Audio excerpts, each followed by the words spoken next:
श्री शिवाय मुस्तिबिन भक्तों, आज की शिव महापुराण कथा रुद्राक्ष महोत्सव 2026 सीहोर मध्य प्रदेश 18 फरवरी बुधवार महाशिवरात्रि विशेष देख रहे हैं। आज की शिव महापुराण कथा श्री शिवाय मुस्तिबिन भक्तों, हर हर महादेव।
विश्वनाथ भगवान के, महान कालेश्वर भगवान के, ओंकारेश्वर भगवान के, कुबरेश्वर महादेव की। हर हर महादेव, हर हर महादेव, हर हर महादेव। और तेरी कृपा बिना ना हिले एक भी अणु, लेते श्वास तेरी कृपा से तनु तनु।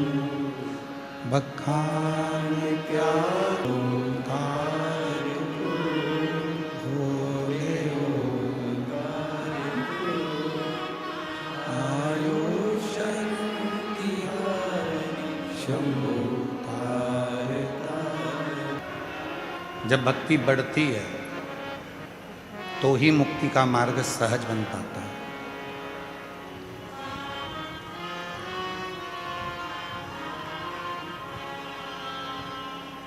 और संसार का ऐसा कोई मनुष्य नहीं है, बेटा उधर के माइक ऊंचा, संसार का ऐसा कोई मनुष्य नहीं है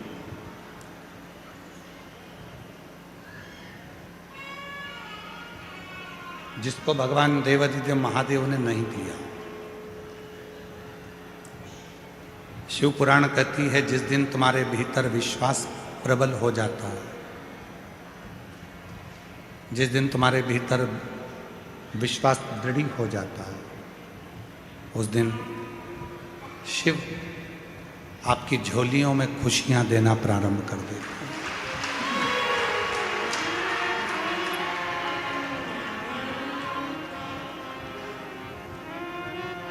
हमारे यहाँ एक शिवरात्रि को, एक नवरात्रि को, एक है शिवरात्रि और एक है नवरात्रि। इनको जोड़ा गया है रात्रि से, इनको दिन से नहीं जोड़ा गया, इनको रात्रि से जोड़ा गया।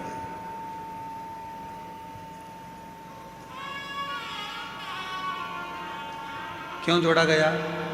कि शिवरात्रि कहती है, नवरात्रि कहती है कि हर रात्रि के बाद में एक सुबह आना, उसी तरह हर दुख के बाद एक सुख की घड़ी जरूर आना।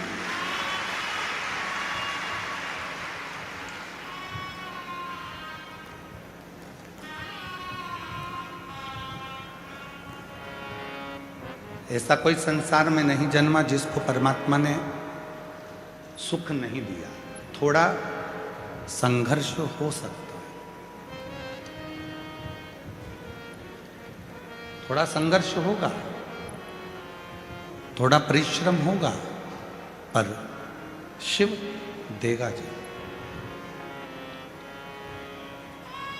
और मैंने तेरे ही भरोसे बाबा, तेरे ही भरोसे हवा विच उड़ती जावांगी बाबा, डोर हथों छड़ी कटी आवांगी भोले, मैं तेरी कथन शंभु, मैं तेरी कथन हवा बिच उड़ती जवानी बाबा, डोर हथों छड़ी नाम कटी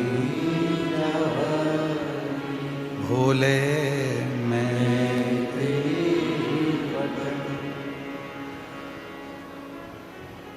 शिव कथा कहती है रात्रि आती है तो सुबह भी आए।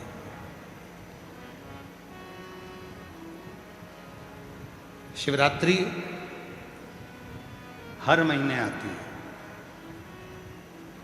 हर महीने शिवरात्रि आकर कहती है, और प्रत्येक महीने की शिवरात्रि का अपना अपना एक नियम है।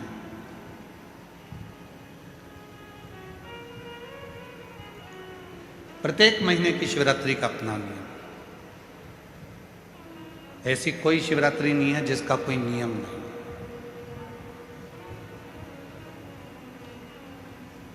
और प्रत्येक शिवरात्रि अलग अलग फल भी देती है।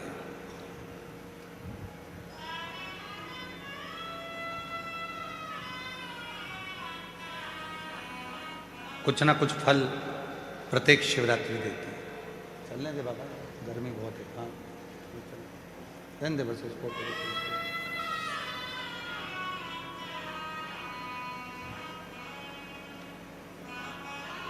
प्रत्येक शिवरात्रि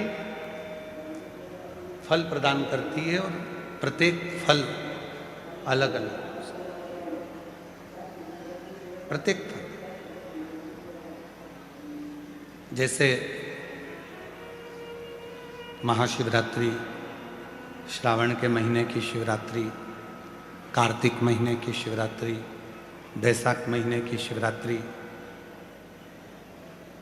एक शिवरात्रि श्रावण महीने की जिस पे आप और हम पूरा विश्व पार्थिव शिवलिंग का पूजन करता है। करते हो ना आप लोग? ऑनलाइन जम के तो बोलो, सब करते हैं ऑनलाइन पूजन। पार्थिव शिवरात्रि, उस श्रावण की शिवरात्रि पर पार्थिव पूजन आप और हम सब मिलकर करते हैं। पार्थिव वो श्रावण की शिवरात्रि,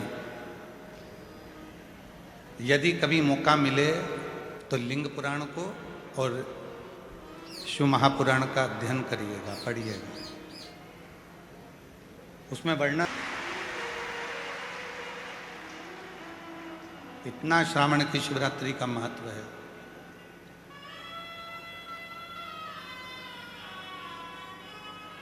अब दुनिया के लोग केवल महाशिवरात्रि को मानते थे, सावन की शिवरात्रि किसी के स्मरण में नहीं रहती थी। और जब सावन की शिवरात्रि स्मरण में नहीं रहती थी तो वो सावन के महीने में ऐसे ही निकल जाती थी। पर जब से शिव भक्तों ने शिव महापुराण की कथा को सुनना प्रारंभ करा, कथा श्रवण करना जब प्रारंभ किया, तो उनके स्मरण में ये शिवरात्रि की महत्वता आई। और शिवरात्रि की महत्वता आई तो आज पूरे भारत में आप जरा विचार करिएगा, कोरोना महामारी आने के बाद एक एक व्यक्ति को धन से जूझना था, एक एक व्यक्ति को कष्ट झेलना था, क्योंकि कोरोना ने हमारे संपूर्ण विश्व को नीचे की ओर ले जाकर धकेल दिया। पर संपूर्ण देशवासियों ने जब भगवान शंकर की आराधना, एक लोटा जल और श्रावण के महीने की शिवरात्रि की पार्थिव पूजन करी और अपना संघर्ष, अपनी मेहनत, परिश्रम सबने जो करना प्रारंभ करा, तो आज हमारा भारत फिर उन्नति की ओर बढ़ गया।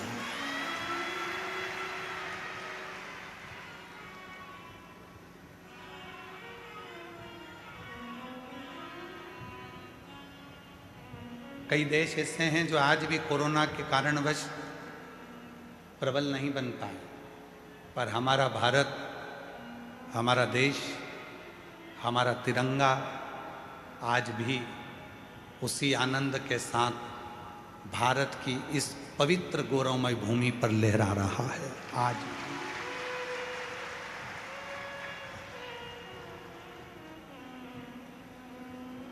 कोरोना के बाद कई देश ऐसे हैं, आप लंका को देख लो, आप अन्य देशों को देख लीजिए जो इनकी हालत खराब हो गई कोरोना के बाद।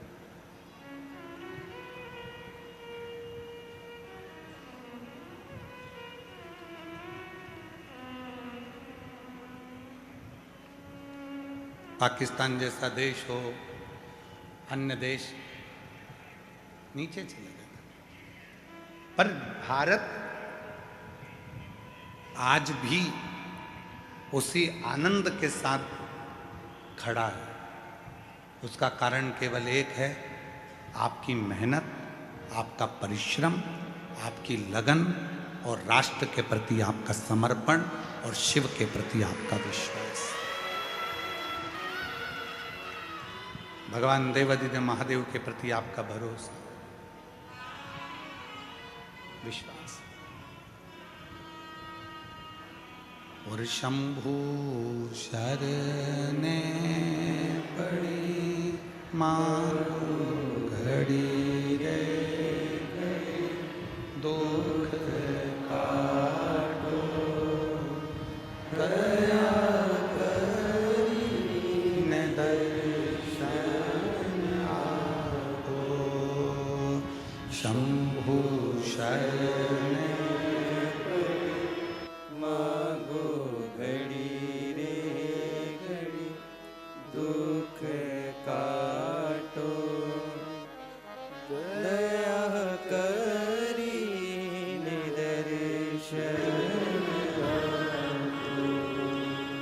शंभु शरण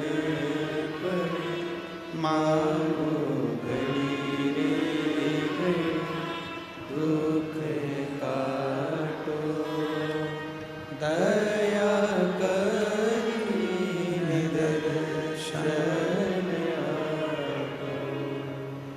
एक पार्थिव शिवलिंग हमारे पूर्व के हजारों हजार पापों को समाप्त कर देता है। एक पार्थिव पूजन हमारे जीवन के ना जाने कितने कितने पाप कर्म हैं उनको समाप्त कर देता है। जैसे दो रिश्ते हैं, अंदर का परिश्रम, दो रिश्ते हैं।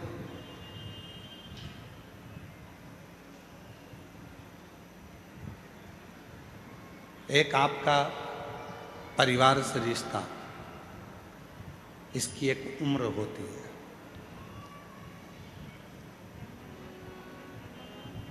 परिवार का जो रिश्ता है इसकी एक उम्र है।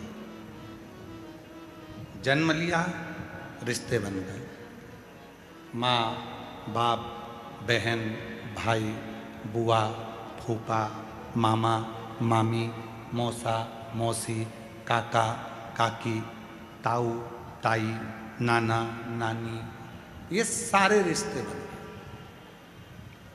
ये सब रिश्ते, इनकी उम्र है। ये रिश्ते कब तक रहेंगे? जब तक आप जिंदा हैं, फिर ये रिश्ते समाप्त।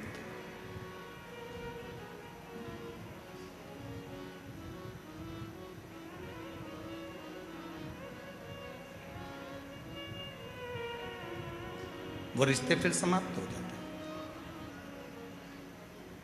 एक रिश्ता वो होता है जो जन्म लेने के बाद से मरने तक रहता है, और एक रिश्ता वो होता है जन्म नहीं लिया उसके पहले से लेकर मरोगे उसके बाद तक एक रिश्ता चलता है।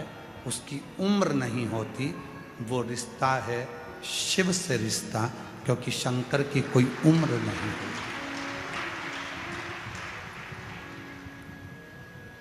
संसार के लोगों की उम्र है, तो एक उम्र तक का रिश्ता होता है। शिव जी की कोई उम्र नहीं है।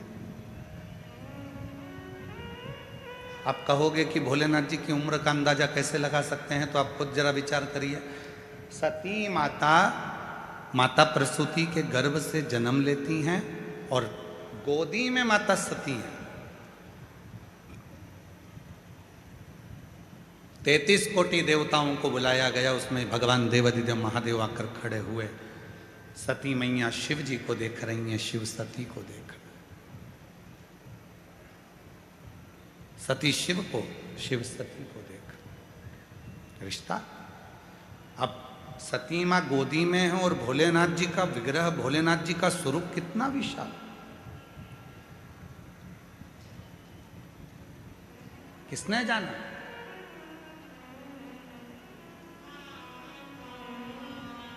महाराज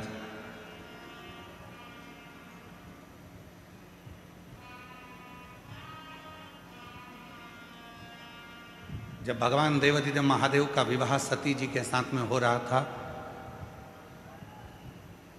तो सती जी से प्रसूति माता ने कहा था, जरा एक बार शिव जी से उम्र तो पूछ ले सती, जिससे तू विवाह करने जा रही है। एक बार उम्र तो पूछ कि शंकर जी की उम्र कितनी है। सती मैया ने शिव जी के सामने हाथ जोड़कर कहा कि आपकी उम्र कितनी है। शिव जी कहते हैं, सती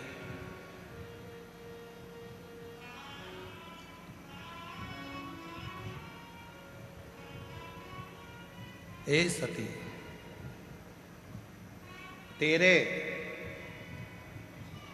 88 लाख जन्म तो मैंने अपनी आंखों से देखे हैं। कितने जन्म?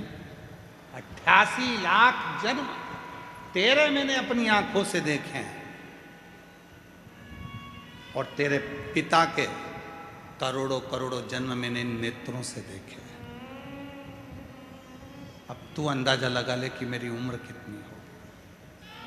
और दक्ष प्रजापति के पिता को भी लेकर आओ और उनके करोड़ों जन्म मैंने देखे हैं। और दक्ष प्रजापति के पिता दादाजी को भी लेकर आओ, उनके करोड़ों जन्म मैंने देखे हैं।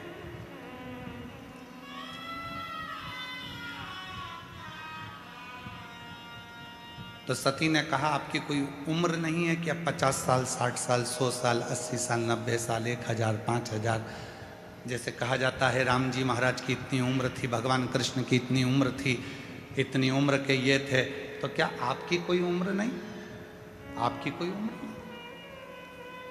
सती, यदि मेरी उम्र होती तो मैं केवल संसार के लोगों से संसार के बीच में रहकर ही रिश्ते रखता। मेरी उम्र का ठिकाना नहीं है क्योंकि मैं अमर हूँ। इसलिए जो जन्म लेता है, जो मेरा होता है, जो जन्म नहीं लिया, माँ के गर्भ में भी आया, तब भी मैं उसका साथ देता हूँ। बाहर निकलता है तो भी साथ देता हूँ, मरता है तो भी साथ देता हूँ, मरने के बाद भी साथ देता हूँ। एक रिश्ता, एक संबंध जो मुझसे दुनिया के लोग जोड़ लेते हैं, वो संबंध वो प्रबल संबंध होता है कि वो संबंध कभी खत्म नहीं होता, समाप्त ही नहीं होता। और कोई पिछले जन्म के अच्छे कर्म मुझे बाबा तेरा साथ मिला।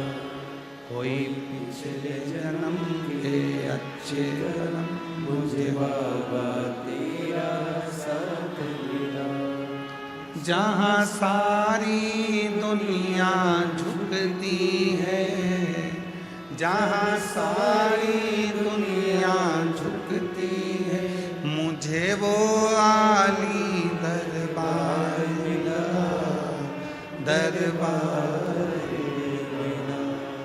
कोई पिछले जन्म के अच्छे कर्म मुझे बाबा तेरा साथ मिला। कोई पिछले जन्म के अच्छे कर्म मुझे बाबा तेरा साथ मिला। जिसने जान लिया, जिसने वेद को, शास्त्र को पढ़ा है, ध्यान करा है, स्मरण करा है, वो जिंदगी में पहचान गया कि शिव है क्या।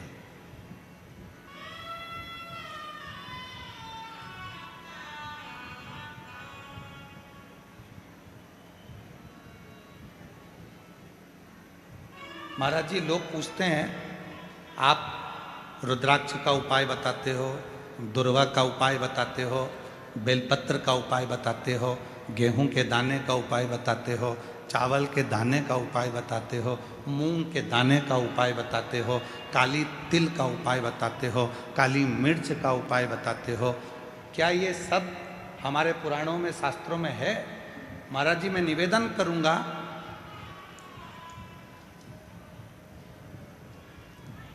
फ्रांस के राजा नेपोलियन ने अपनी वाणी में एक शब्द कहा। नेपोलियन ने कहा कि धरती पर मनुष्य जन्म लेने के बाद तुम्हें जो चाहिए वो तुम्हें मिल सकता है। कैसे? बस तुम्हें जो धरती पर चाहिए वो कहीं ना कहीं, किसी ना किसी पुस्तक में हमारे पुरखों ने लिख दिया है। उस लिखे को तुम अनुभव करना चालू कर दो और तुम्हें दुनिया का सारा सुख प्राप्त हो जाए।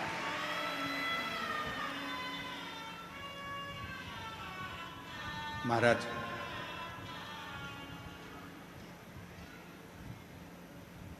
पढ़ना पड़ेगा। पहले टीवी कम थी, पुस्तक ज्यादा थी।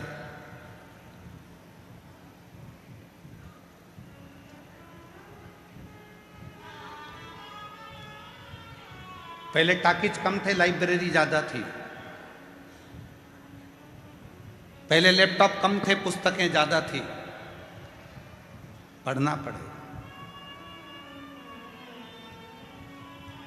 पढ़ो, अध्ययन करो, एक एक पुराण का अध्ययन करो। पढ़ो। और जिस दिन तुमने पढ़ना चालू कर दिया, हम फिर कहेंगे गीता प्रेस गोरखपुर की सारी पुराणे अपने घर में ले आओ, रोज प्रतिदिन एक एक पुराण का अध्ययन करा करो कि सियोर वाला बाबा दुर्वा चढ़ाने का बोला है तो कहाँ से बोला है, उसको पढ़ो, मिलेगा तुम्हें। अध्ययन करो,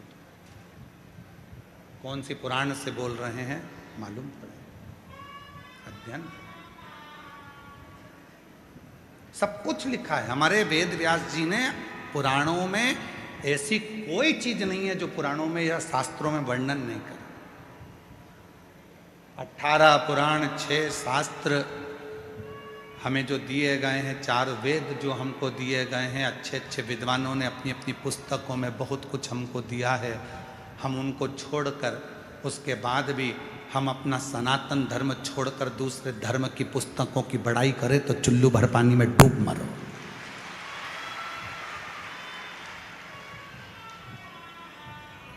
अपने सनातन धर्म की पुस्तकों को छोड़कर, 4 वेदों को छोड़कर, 6 शास्त्र को छोड़कर, 18 पुराणों को छोड़कर, और हमें दूसरा धर्म यदि पसंद आ रहा है कि उनकी उसमें ये लिखा था तो उनके उसमें ये लिखा था तो उनके उसमें ये लिखा था, हमारी पुराणों में, हमारे शास्त्रों में, हमारे वेदों में कम लिखा है।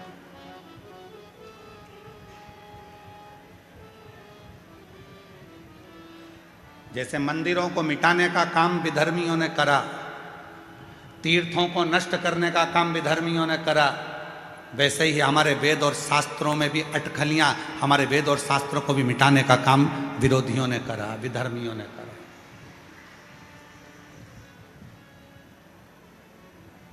पढ़ता नहीं है व्यक्ति, बस कह देता सियोर वाले महाराज जी ने कहा था, ये करा वो करा, सियोर वाले महाराज जी ने बोला था कि बेलपत्र को ऐसे चढ़ाना, ऐसे। एक बेलपत्र की डंडी की दिशा की भी मूलता रहती है कि डंडी कहाँ रखना है।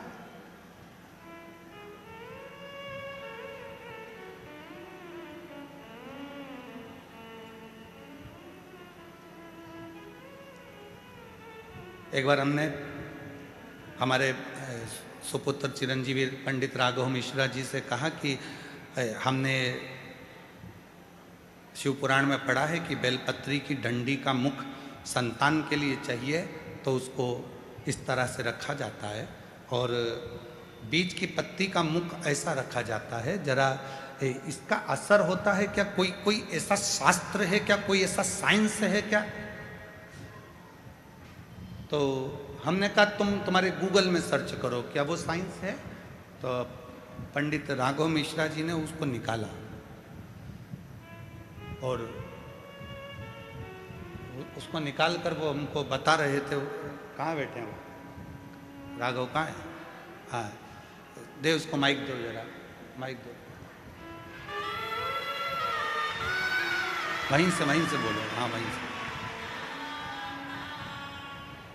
कि तितली उड़ती है तो उसके पंख किस दिशा में जा रहे हैं, उसका भी असर संसार के लोगों पर पड़ता है, तो एक बेलपत्री की डंडी का भी असर पड़ता है। ये गूगल कह रहा है, ये रिसर्च सेंटर कह रहा है, ये साइंस कह रहा है।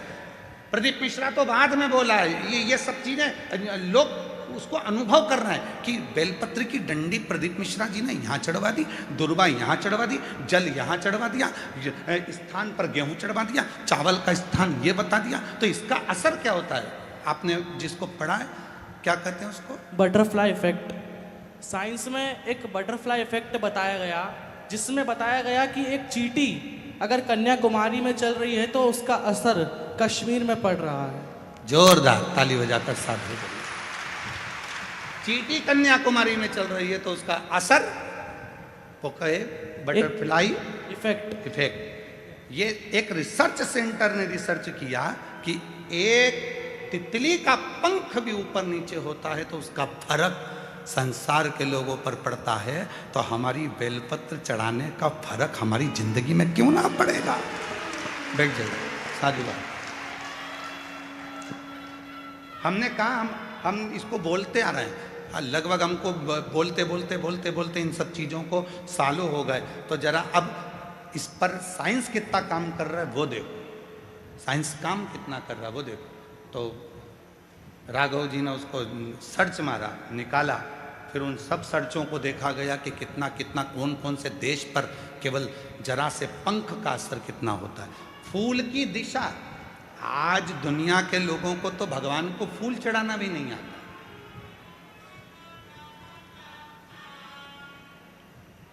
हम आपसे पूछें कि शिव जी को फूल कैसे चढ़ाया जाता है, हम आपसे पूछें कि भगवान को फूल कैसे चढ़ाया जाता है, तो आप फूल दो जरा।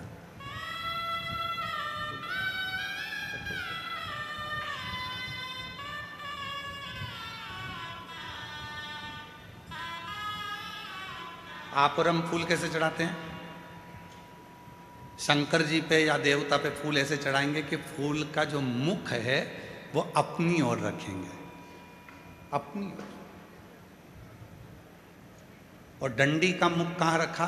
भगवान की ओर, क्योंकि भगवान जब बैठे रहते भगवान के सामने आप इस तरह से उसको श्रृंगार के भाव से जमा देते हो, भगवान के सामने ऐसे चढ़ा देते हो। अब भगवान है यहाँ, फूल चढ़ा रहे हो, मुख उधर और भगवान बैठे इधर।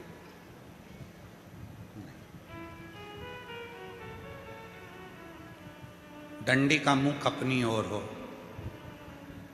और फूल का मुख मेरे परमात्मा की ओर हो। परमात्मा किसी को दिया जाता है तो उसको डंडी से नहीं दिया जाता, उसको पुष्प का अग्र भाग दिखाया जाता है।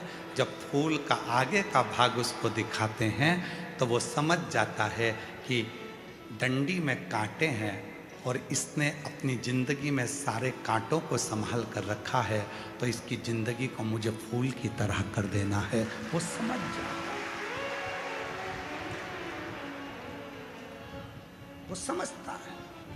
अब हम परमात्मा को रिझा रहे हैं, रोज मंदिर जा रहे हैं, भोलेनाथ जी कृपा करना, भोलेनाथ जी दया करना, भोलेनाथ जी मैं तेरी शरण में हूँ, शिव जी कृपा करना, संतोषी माता कृपा करना, राम जी कृपा करना, गणेश जी कृपा करना, भवानी कृपा करना।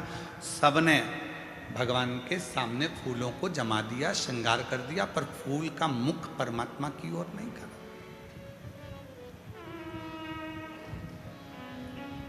हम क्या सोचते हैं कि फूल जो भी मंदिर देखे उसको अच्छा लगना चाहिए, उसको ये नहीं देखा कि भगवान को अच्छा लगा कि नहीं लगा, अपने को अच्छा लगना चाहिए। और फल हमें मिला नहीं, पूरी जिंदगी हो गई। 3 चावल के दाने का महत्व हमने पहले कहा था। एक रात्रि को 9:15 पर करने वाला उपाय हमने पहले कहा था। आज दुनिया के लोग वो रात्रि के 9:15 वाला जब उपाय करते हैं तो उनको उसका फल क्यों मिलता? एक पत्र आया, अभी हम पत्र ज़्यादा पढ़े नहीं क्योंकि थोड़ा समय ज़्यादा हो गया था। 2 पत्र पढ़े हैं, अभी पढ़ेंगे जब बीच में कहीं भजन वजन आएगा तो उसमें हम पढ़ लेंगे। तो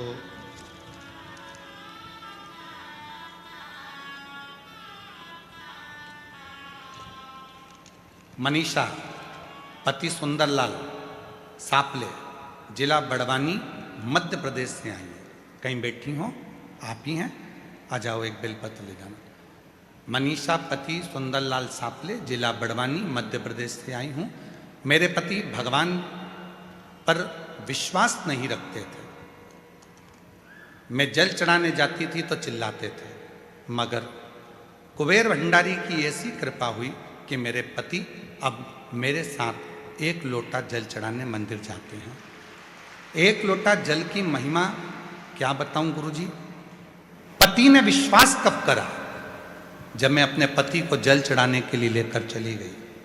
पति की पूरी उम्र निकलती चली गई, 45 साल की आयु हो गई और मेरे पति ने मुझसे शर्त लगाई। तेरा सीहोर वाला बाबा कहता है कि बेलपत्री पर शहद लगाकर चढ़ाकर जाओगे सफलता मिलती है। क्या मेरी 45 साल की उम्र में सरकारी नौकरी लग सकती है? पत्नी ने कहा वो सीहोर वाला बाबा नहीं है, शिव कथा करता है, तुम मेरे साथ आज चलो। पहली बार मेरा पति शहद की बेलपत्र लेकर शिव के मंदिर गया। बेलपत्र चढ़ाने का तरीका जो आपने बताया था वैसा की वैसा ही करा, और आज मेरे पति की 45 वर्ष की आयु में सरकारी नौकरी लग गई। मैं बाबा को यहाँ धन्यवाद देने के लिए, 45 वर्ष की आयु में मेरे पति की सरकारी नौकरी लग गई। मैं बाबा को प्रणाम करने आई हूं। और दूसरी बात कहना चाहती हूं, आप कहते हो गेहूं के दाने अशोक सुंदरी वाली जगह पर चढ़ाने से वैभव बनता है। मैंने बाबा को गेहूं के दाने चढ़ाए, जिससे 3/12/2025 को बाबा की कृपा से, आज बाबा की करुणा से मेरा खुद का 2 मंजिल का मकान बन गया। मैं बाबा को धन्यवाद देने के लिए। शिव किसको कहते, शंकर किसको कहते, एक तरीका आपकी जिंदगी में हो।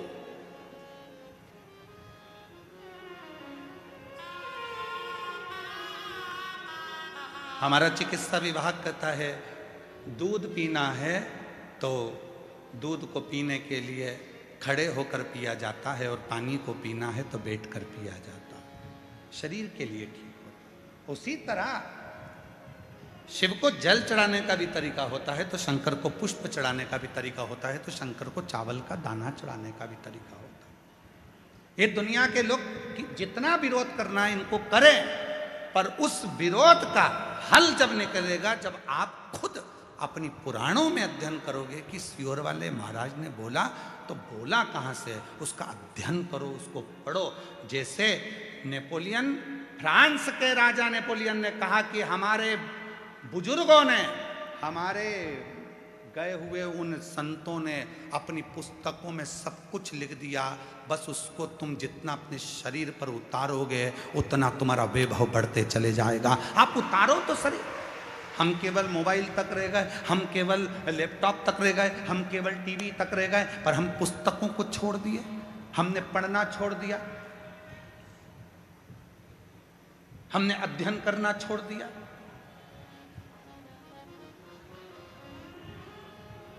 सूरत वाले सोमानी जी बैठे हुए हैं, कहाँ है सोमानी जी? हाँ, ये बैठे। सोमानी जी के घर पर हम जब सूरत में गए तो इनका बड़ा पोता बहुत बोलता है, और वो बड़ा पोता हमारे पास में आकर बैठ गया, और पास में बिल्कुल बाजू में आकर बैठा। उसका फोटो भी हम कल आपको होगा तो दिखाएंगे। बिल्कुल बाजू में आकर बैठा, और बाजू में आकर बैठकर बोलता है कि बहुत आगे बढ़ने के लिए क्या करना चाहिए? तो हमने कहा खूब पढ़ना चाहिए। तो कहा ये तो मम्मी भी बोलती है, ये तो दादी भी बोलती है। तो हमने कहा गुरु भी यही बोलता है, पढ़ो तुम बढ़ जाओ।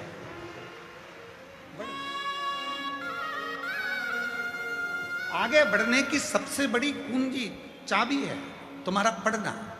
केवल विरोध करना नहीं, उसको पढ़ो।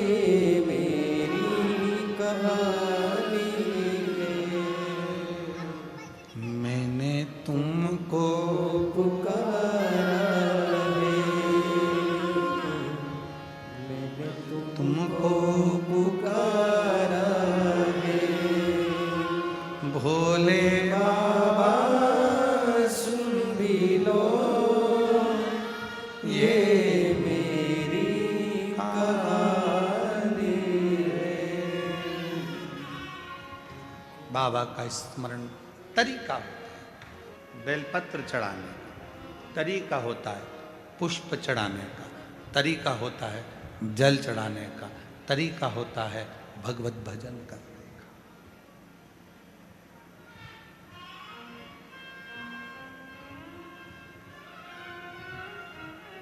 सारे तीर्थों में जाइए,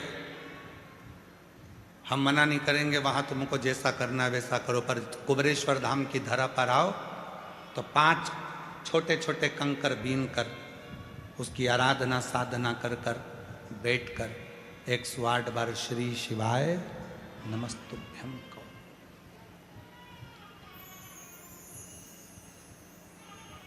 एक कंकर को अपने साथ ले जाओ, 4 कंकर छोड़ जाओ, झोली पसार कर प्रणाम कर कर उसको विनय करो कि बाबा तुम्हें मेरे साथ चलना है, बेटी बहुत दुखी है, उसके दुख को हरना है, तुम्हें कृपा करना है, तुम्हें उससे भी।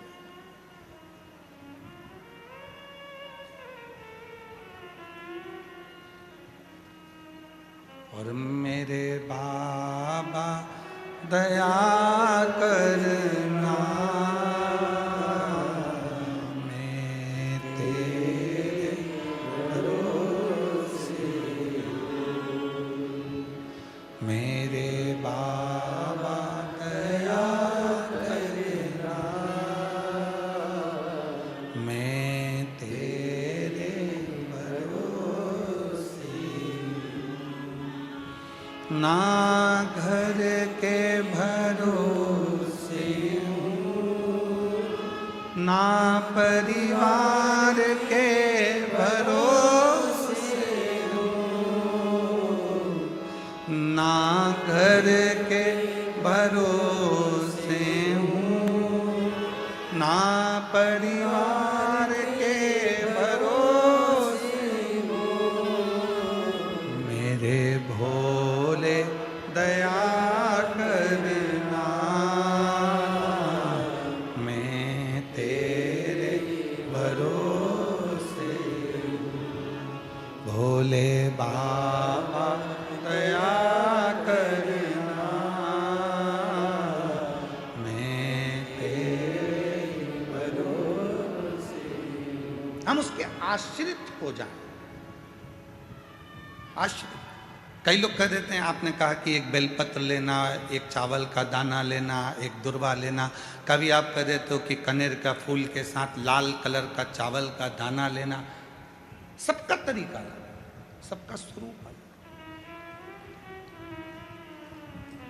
सब फल देते हैं, बस विश्वास के साथ करना होता है, विश्वास के साथ। एक पत्र आया है,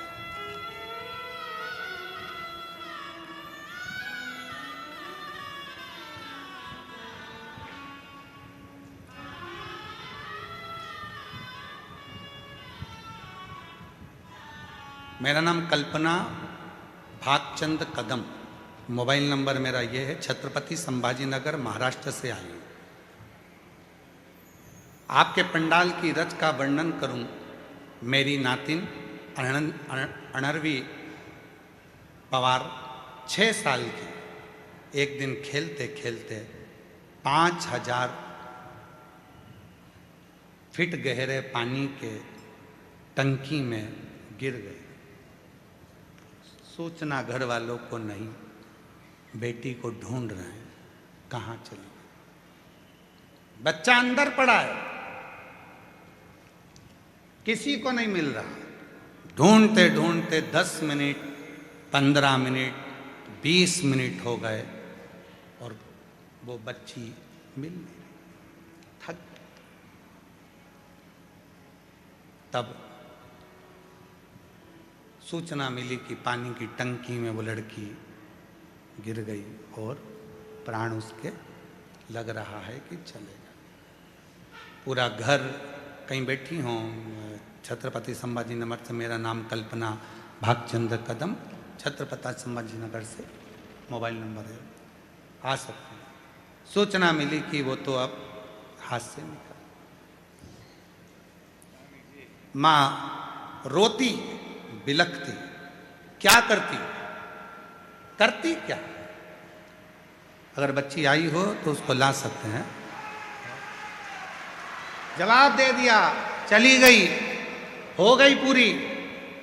मां रोती रोती शिव के मंदिर में गई और भगवान शंकर को जल चढ़ाकर उसका पानी, अब पानी में तो डूबी थी और पानी ही चढ़ा के लिए और लाकर बेटी का मुख खोलकर, उसके शरीर में पहले कितना पानी भरा था, वो पानी उसके मुख में डालकर जो पेट को दबाना प्रारंभ करा, डॉक्टर से कहा कुछ तो करो, जो दबाया,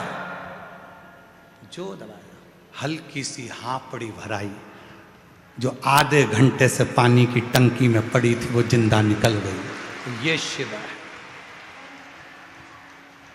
इसको शिव कहते हैं, इसको शंकर कहते हैं। याद आया उसको, सियोर वाला बाबा बोला था एक लोटा जल सारी समस्या का हल है। याद आया, दौड़ पड़ी, मेरी बेटी मेरे हाथ से चली गई, दौड़। फिर कल वाली लाइन याद रखना, अरे भीड़ में तन्हा प्यास की गहराई में मुझे तुम याद आते हो, मुझे तुम याद आते हो। भीड़ में तन्हाई में प्यास की गहराई में मुझे तुम याद आते हो, भोले तुम याद आते हो। तो याद आए, जिस समय उलझन में फंसे और उस समय पर वो परमात्मा याद आ जाए तो समझ लेना कि वो याद नहीं आया है, वो तुम्हारे दुख को हरने के लिए आकर खड़ा हो।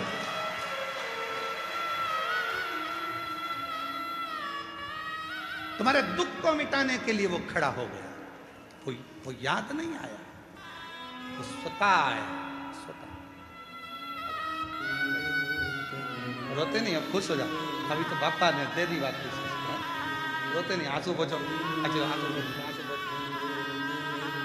खुश शंभू, प्रणाम करो बाबा। यही बेटी है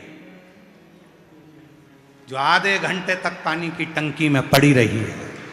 पानी शिव है, वो शंभू है, उसको शिव कहते। ले प्रणाम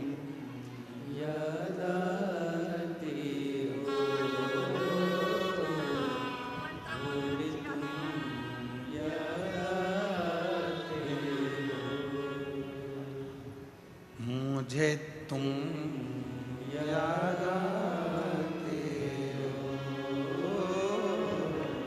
मुझे तुम याद आते हो।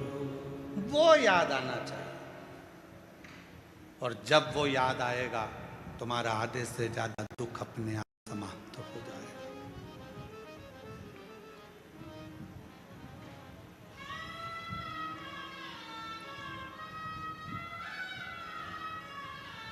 उसको याद किया, वो सामने होगा। शिव पुराण केवल पुराण नहीं है, शिव पुराण विश्वास है, शिव पुराण भरोसा है, शिव पुराण दृढ़ता है।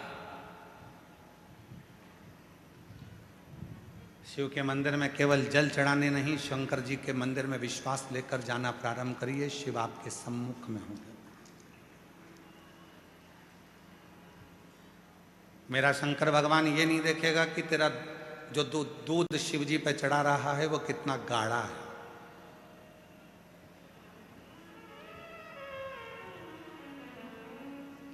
लोग लोगों से लड़ लेते हैं, क्यों भैया हमने तुमको 600 रुपए दिए है और तुमने इतना पतला पतला दूध शंकर जी को चढ़ाने के लिए दे दिया। शिव जी नहीं देखता कि दूध गाढ़ा कितना है, शिव जी ये देखते हैं कि तेरा विश्वास कितना गाढ़ा है।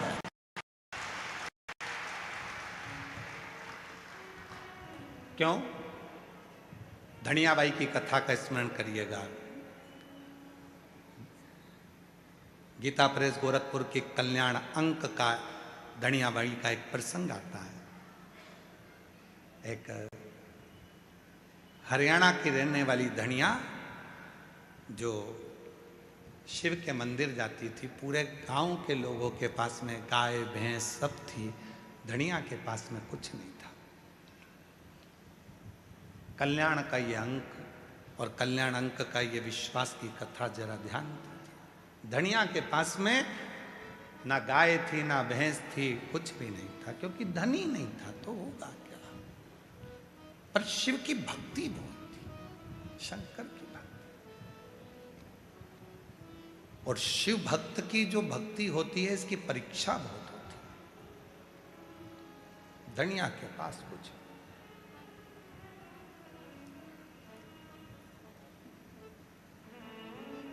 दो बेटे हैं, दोनों दिन भर काम करते हैं, थोड़ा सा जो मिलता है उससे गुजारा कर लेते हैं, जो मिल गया। शिवरात्रि का उत्सव आ गया।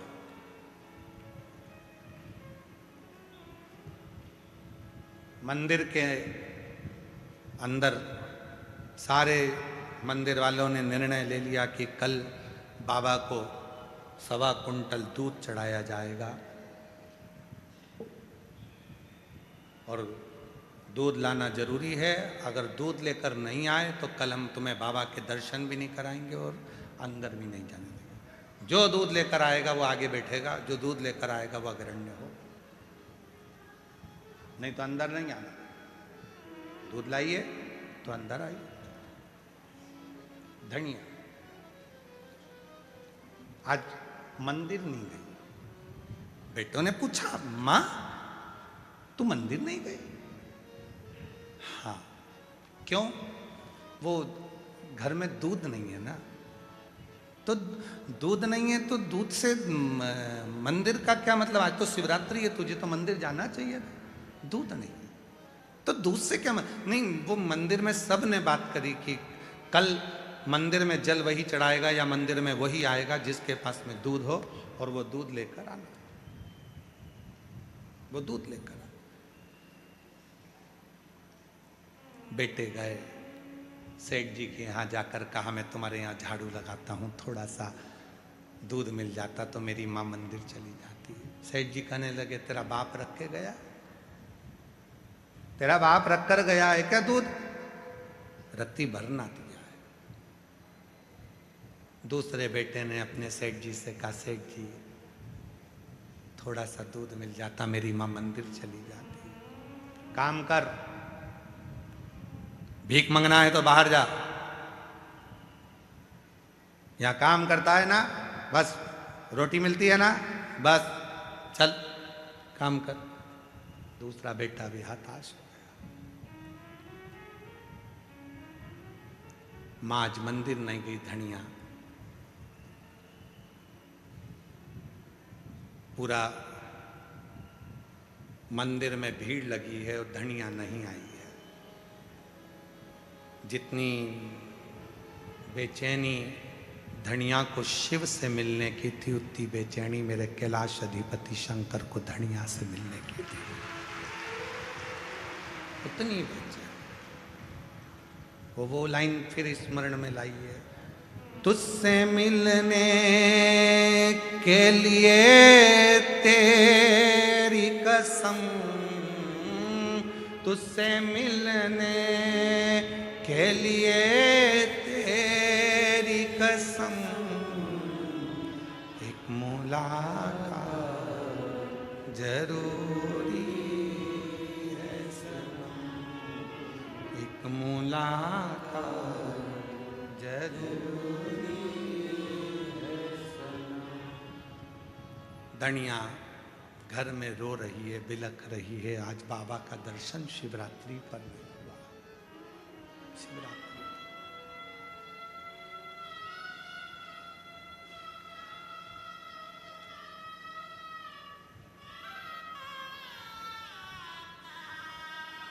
चलिए, मेरा भोला बाबा गाढ़े दूध को नहीं देखता, मेरा भोला बाबा गाढ़े विश्वास को देखता है। गाढ़े विश्वास। धनिया निवेदन कर रही है, शंभो आज तू बड़ा सजा होगा, आज शिवरात्रि है, मेरे पास दूध नहीं है ना, तो इसलिए मैं आई नहीं हूं। पर कल थोड़ी ना दूध की जरूरत पड़ेगी, कल तो मैं मंदिर आऊंगी, जल चढ़ाऊंगी। जैसे कुबरेश्वर धाम का फुलेरा दूज, रुद्राक्ष महोत्सव की सबसे बड़ी जान होती है फुलेरा दूज। उसी फुलेरा दूज के दिन जो रुद्राक्ष कैसे भी होते हैं इतने प्रबल और सिद्ध हो जाते हैं कि वो औषधि का कार्य करना चालू कर देते हैं। उसी फुलेरा दूज की महत्वता कुबेरेश्वर धाम पर रहती है, इसलिए दुनिया के लोग 7 दिन की शिव महापुराण में फुलेरा दूज का दर्शन करने कुबेर भंडारी की चौखट की धूल लगाने के लिए आते हैं।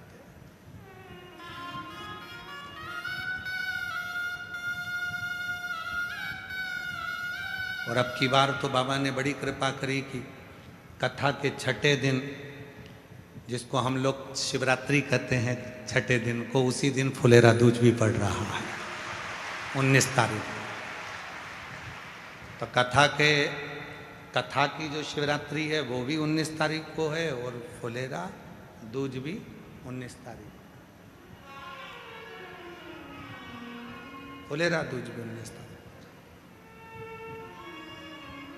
और शिव महापुराण की कथा, शिव महापुराण की शिवरात्रि और फुलेरा दूज तीनों का संगम इस कुबेरेश्वर धाम पर, बाबा के धाम पर होगा और पूरा विश्व उसको, पूरी दुनिया उस फुलेरा दूज के महाउत्सव को देखेगी। जनमानस के आनंद का केंद्र।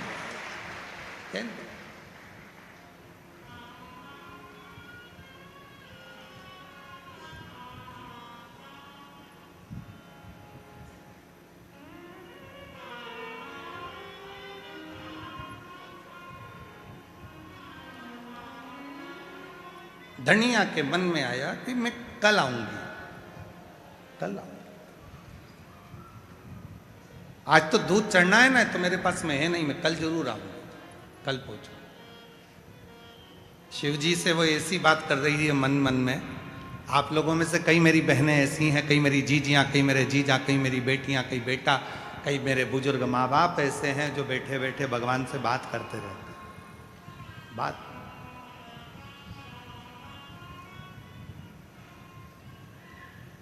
कल आऊंगी मैं। और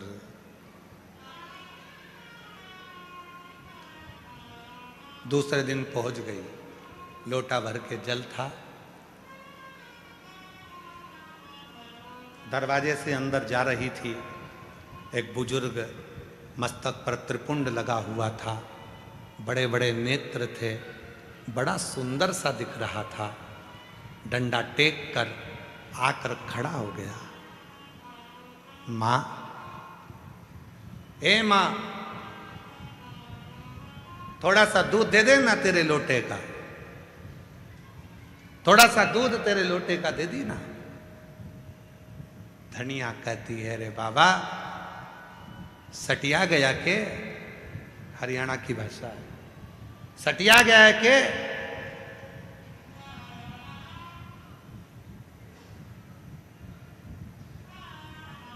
ए बुढ़ा, सटिया गया के तू? हरियाणा की भाषा, सटिया गया के तू? सटिया या नहीं हूं। ओ ताई, लद्दूध पवा देना, लद्दूध। अरे मेरे लोटे में तो जल है, कहां दूध धरा है? दे तो दे, पानी पिला दे ला। धनिया ने जो लोटे में से जल डाला, जल तो नहीं था, दूध गिर रहा था और मेरा महाकाल पी रहा था।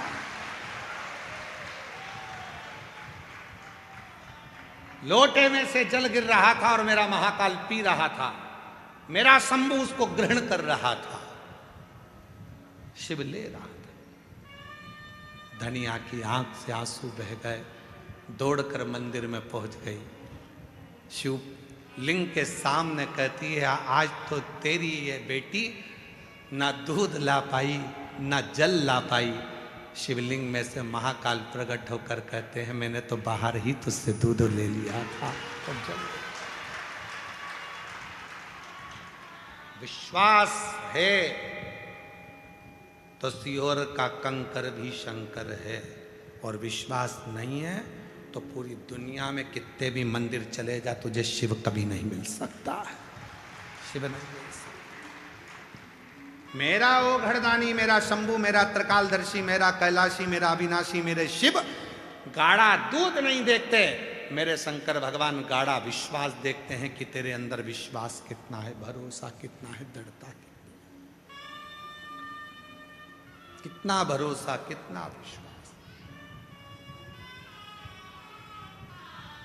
और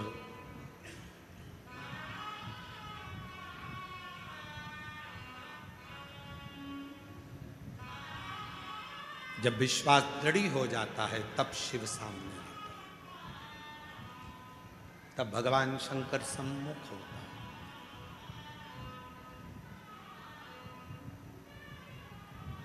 उसको पहचानने के लिए बहुत कुछ जरूरत नहीं है कि तुम बहुत सारा आडंबर दिखाओगे, बहुत सारा दिखावा करोगे तो शिव तुम्हारे सम्मुख में होंगे। शिव को कुछ नहीं, शिव तो सहज सरल, शिव शिव है। भगवान सहज हैं, सरल हैं, उनको कुछ नहीं, उनको तो भोला सा स्वभाव, भोला सा स्वरूप। चलो ये कथा भी जान दो, एक महाभारत की कथा भी आती है। महाभारत का एक चरित्र आता है। महाभारत की कथा में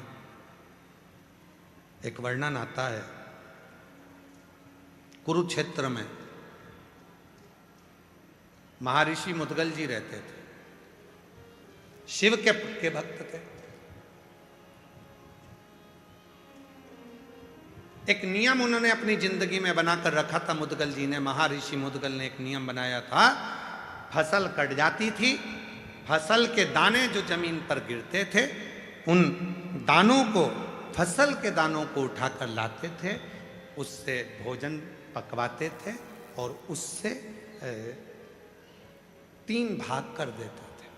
1 भाग परिवार का, 2 भाग एक संत ऋषियों का और दूसरा घर पर आए हुए अतिथियों का।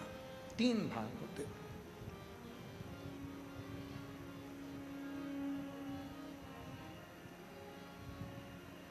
कुरुक्षेत्र में रहते थे मुद्गल जी, शिव के बड़े उपासक थे, शंकर की बड़ी भक्ति करते थे, इतनी आराधना साधना करते थे। पर नियम ले रखा था, मेरे बहू भी आएगी तो मेरे नियम पर चले, मेरे बेटे भी मेरे नियम पर चले, और पिता ने जो नियम बनाया है उस पर यदि संतान चलती है तो एक दिन उन्नति के मार्ग पर आगे बढ़ ही जाती है, निश्चित। मुद्गल जी ने नियम बनाया, और मुद्गल जी ने क्या नियम बनाया कि जो भी जमीन पर अन्न गिरेगा उसका दाना लाएंगे, उसको पिसवा कर उसका अनाज बनाकर पकाकर 3 हिस्से करेंगे।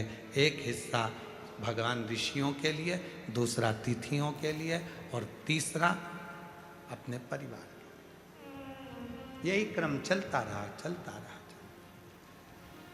यही क्रम चलता रहा। अब बारी आई है मेरे भोले बाबा की परीक्षा की। शिव जी ने परीक्षा लेने के लिए एक ब्राह्मण का रूप ले लिया और मुद्गल जी के घर पहुंच गए। कब पहुंचे? जब पूरी पृथ्वी पर अकाल पड़ गया, अन्न का दाना ही नहीं होता, और अन्न का दाना ना होकर अकाल जब समाप्त हुआ तो लोगों ने अपनी जमीन को जोता है, तैयारी करी है और अन्न बोया है। उसमें से थोड़ा सा अन्न उठाकर लाए थे, थोड़ा सा मिला था, बहुत थोड़ा सा, उसके भी 3 हिस्से कर दिए गए थे। एक संत ऋषि के लिए, दूसरा तिथि के लिए, तीसरा अपने परिवार के लिए। और मिला कितना था? आज 3 महीने के बाद जो खाने के लिए भोजन मिला था उसमें केवल एक गासा, एक कोरा, एक टुकड़ा हिस्से में आया था। मुद्गल जी के हिस्से में, मुद्गल जी की धर्मपत्नी के हिस्से में, उनके बेटे के हिस्से में, उनकी बहू के हिस्से में केवल एक टुकड़ा अन्न का आया। एक टुकड़ा, इससे ज्यादा नहीं, केवल एक टुकड़ा।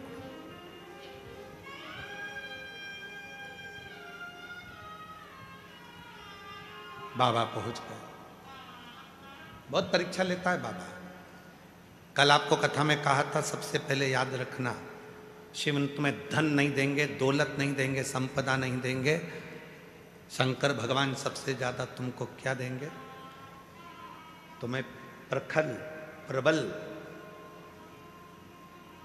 धैर्य धारण करना तुम्हें सिखा देंगे, तुम्हें मजबूत कर देंगे। सबसे पहले शिव तुम्हें मजबूत ही देते हैं, तुम्हें प्रबल बनाते हैं।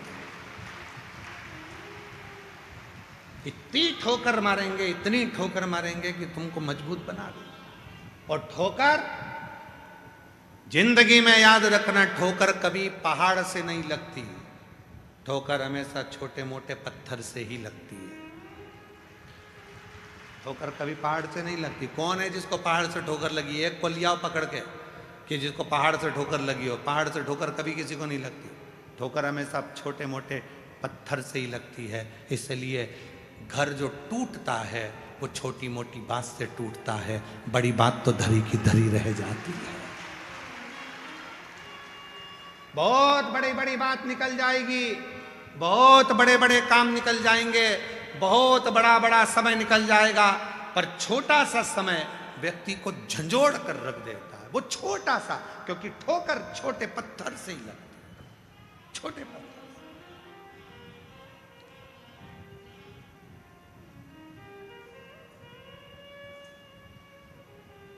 आप लाखों की संख्या में आए हो, जितने ये 3 डूम का 1 डूम है, पीछे 3 डूम लगे हैं, इधर पंडाल अलग लगा है, इधर टेंट पंडाल अलग लगा है, मंदिर प्रांगण में लोग बैठे हैं, 3 पंडाल पीछे हैं, ग्राउंड में लोग अपना अपना चादर लगाकर झोपड़ी बनाकर बैठे हुए हैं, नीचे धर्मशाला के कहीं कहीं पेड़ों की छांव में लोग बैठे हुए हैं।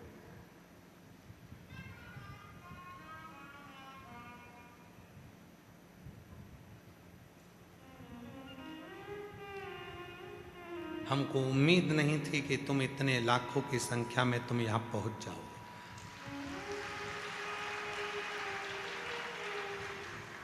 कारण अब की बार हमने कथा में बहुत कम मात्रा में निमंत्रण दिया। क्यों? क्योंकि व्यवस्थाएं करने में हमको लग रहा था कि ये पहले रुद्राक्षोत्सव वहाँ होता था, जगह छोटी पड़ती थी, फिर करा, व्यवस्थाओं को बढ़ाते बढ़ाते आज इस ग्राउंड को भी कहीं अहंकार होगा तो वो भी टूट गया, जो आप इतनी संख्या में पहुंचे हो। गागर में सागर। पहले पिछले रुद्राक्ष उत्सव का रजिस्टर देखे तो उस रजिस्टर में था कि 80 कुंटल आटा एक दिन में उठता था। आज का रजिस्टर यदि आप चेक करेंगे तो 250 कुंटल आटा एक दिन में उठ रहा।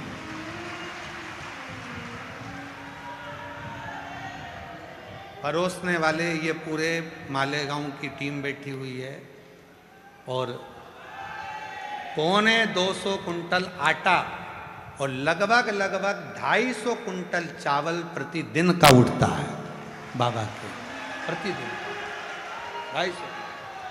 उतना ही मिक्सचर, उतनी बूंदी, उतना ही मक्खन बड़ा, सब सामग्रियों का अंदाजा जरा लगाया जाए। और आप लोगों ने गागर में सागर भर दिया।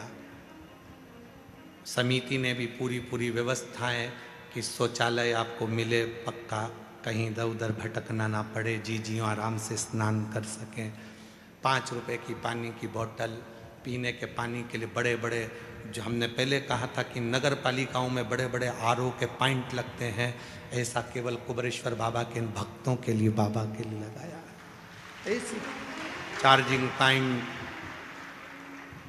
पार्किंग स्थल समिति की ओर से निशुल्क, पानी निशुल्क, भोजन निशुल्क, ठहरना आपका निशुल्क, सब शिव भक्तों की है, शिव भक्तों को लगा।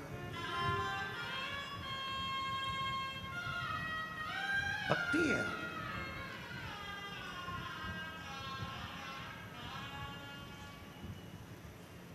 और आज भी हम बाबा जी से कह रहे थे, भोलेनाथ जी से, बाबा धीरे धीरे भेजना इनको, हो यहाँ धीरे धीरे भेजना, आराम आराम से। बाबा संभालना, प्रशासन संभाल रही है, तू भी संभालना, धीरे धीरे संभाल।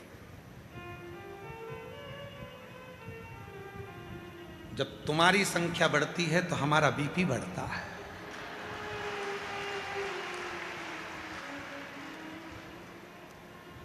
लोग पूछते हैं महाराज जी आज तुम्हारा चेहरा उतरा है, ये बढ़ गए हैं।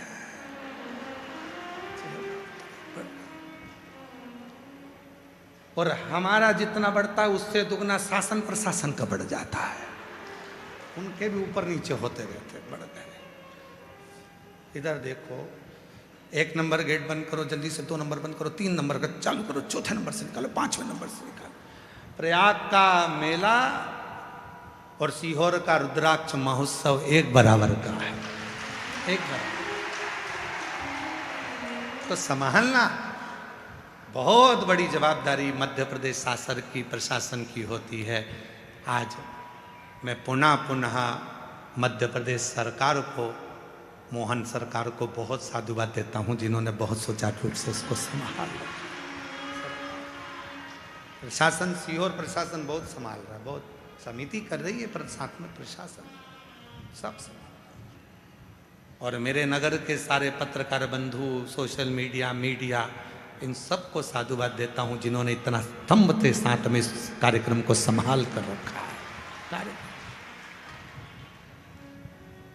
रोज प्रतिदिन सद्विचारों से, सद्बुद्धि से, सदानंद के साथ इसको प्रेषित किया है।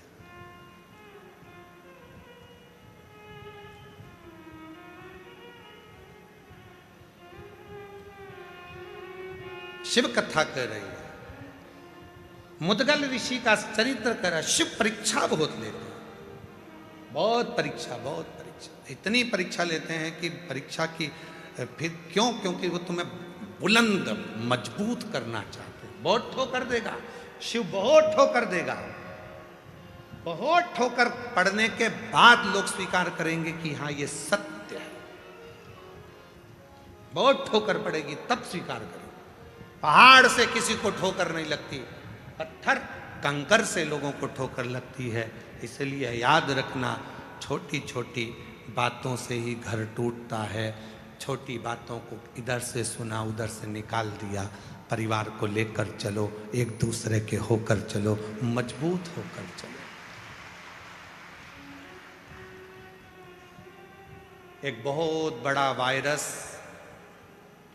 आज दुनिया में आ गया है, कोरोना से भी बड़ा है।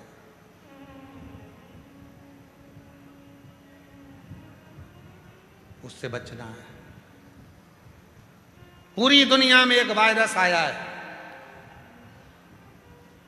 और बहुत बड़ा वायरस है, उससे बचना है। वो कोरोना से भी बड़ा है, बर्बाद कर देगा तुमको।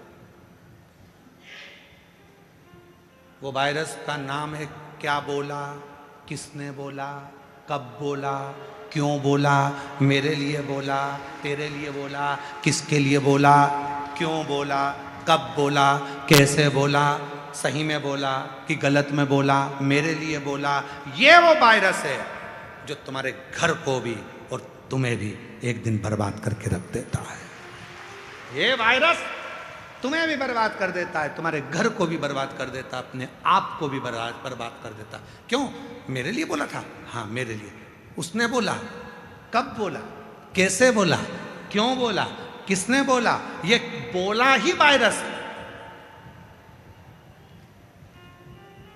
कैसे बोला, उसकी इतनी हिम्मत, मेरे लिए बोला, कब बोला, ये वायरस है बहुत बड़ा। ये व्यक्ति को बर्बाद कर देता। और जिस दिन तुमने सोच लिया आग लगे बस्ती में, अपन रहो मस्ती में, क्या किसको रोइए, चादर तान के सोइए, वो वायरस दिमाग से निकल जाएगा। बोल दिया तो बोल दिया, जान दे। अपन तो कड़ी चावल खाओ और श्री श्रीवाय नमस्ते जान दे, बोले जान दे। क्या कर भजन शिवोहम, बोलो शिवोहम, शिवोहम, शिवोहम। जब तुम्हें लगने लगे कि ये बहुत ज़्यादा महान दिख रहा है और मैं तो उसके आगे हल्का दिख रहा हूँ, तब याद करना क्या बोलना है, शिवो हम, मैं शिव हूँ, मेरे अंदर शिव है, मैं शंकर, मैं ओ घड़दानी, मेरे भीतर शिव समाया है। शिवो हम, शिवो हम, शिवो हम, शिवो हम। शिव को भजो, शंकर, शिव का स्मरण, तब सुख है। और ध्यान दें, तेरे डमरू की धुन सुन के मैं काशी नगरी आई हूँ। तेरे डमरू की धुन सुन के मैं काशी,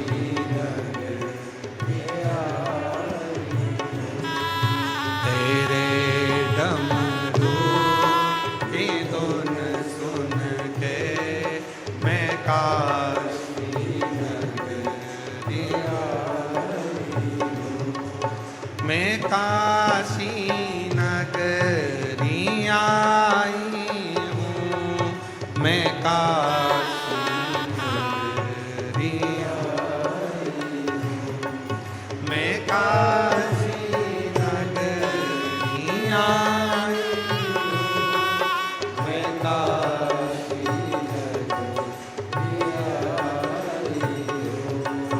मेरे भोले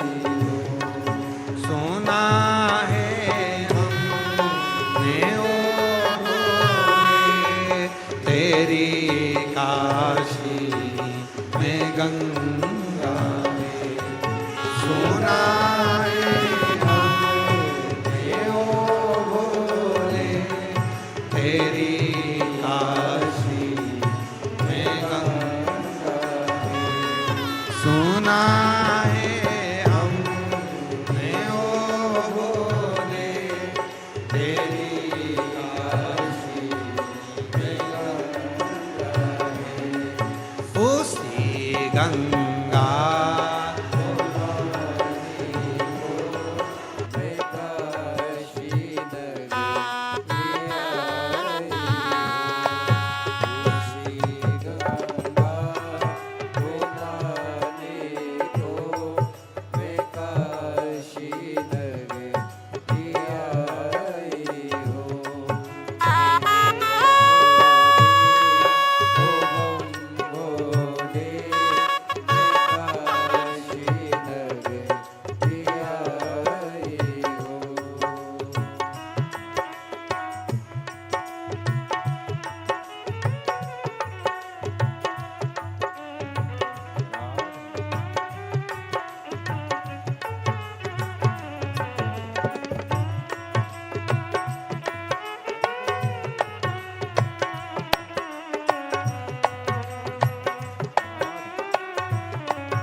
नगरिया हूँ सीखो भी वो पाने को मैं काशी नगरिया मेरे भोले ओ बम भोले मैं काशी नगरिया हूँ मेरे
में गंगा है।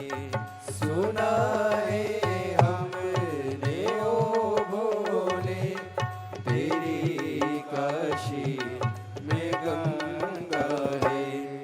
उसी गंगा को नहाने को मैं काशी नगरी आई हूँ। उसी गंगा को नहाने को मैं काशी नगरी आई हूँ।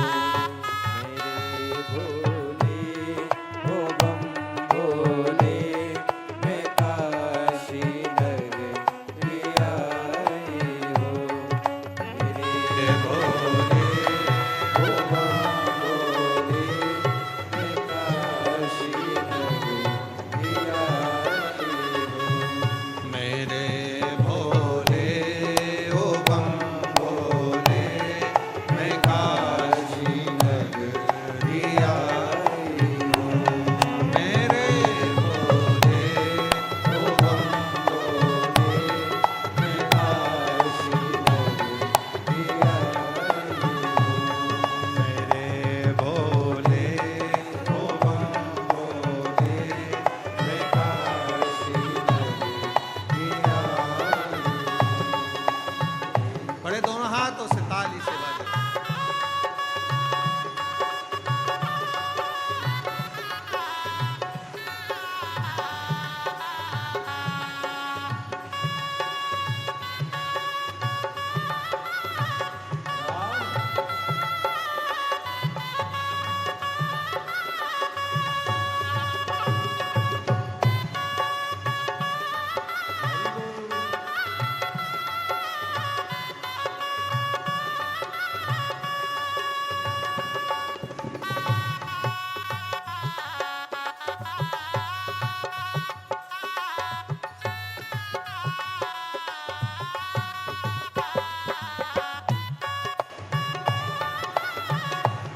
जल्दी जल्दी बैठो।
उसी मोती को पाने को मैं काशी नगरी आई हूँ। उसी मोती को पाने को मैं काशी नगरी आई हूँ। मेरे भोले ओ बम भोले मैं काशी नगरी आई हूँ। मेरे भोले ओ बम भोले मैं काशी नगरी आई हूँ।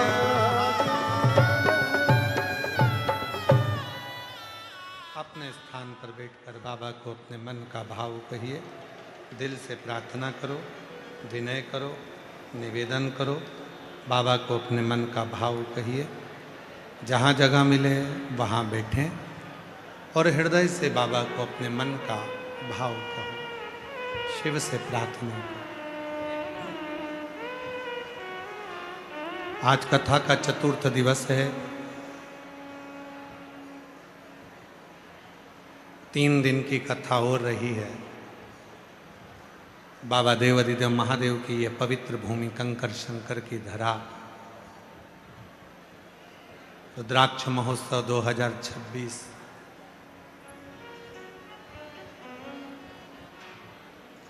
फिर एक साल बाद मौका मिलेगा 2027 के रुद्राक्ष महोत्सव में।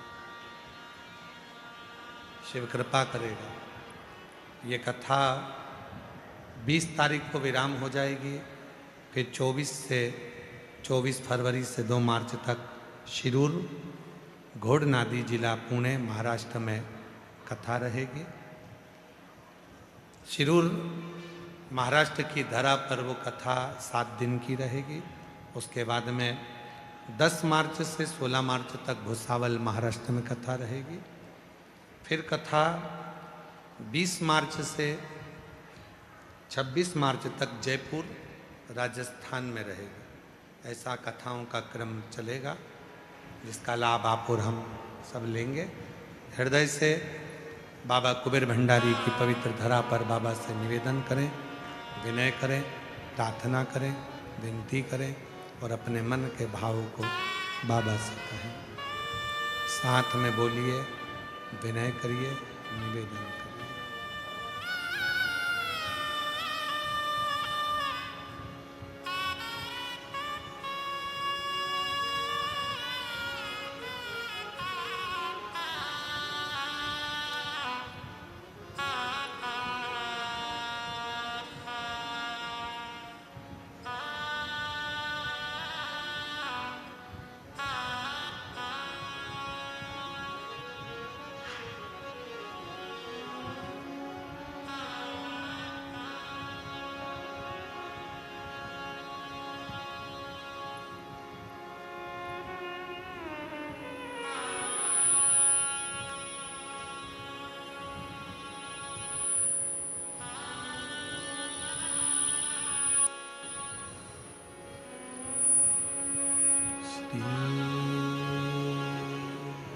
शिवाय नमस्तु श्री शिवाय नमस्तु श्री शिवाय नमस्तु श्री शिवाय नमस्तु श्री शिवाय नमस्तु भोला सब दुख का ओ भोला सब दुख काटो शिव शंकर जपो तेरी माला भोले बाबा जपो तेरी माला भोला सब दुख काटो ओ भोला सब दुख काटो वेश है मंगलकारी वेश है मंगलकारी शमशान वासिया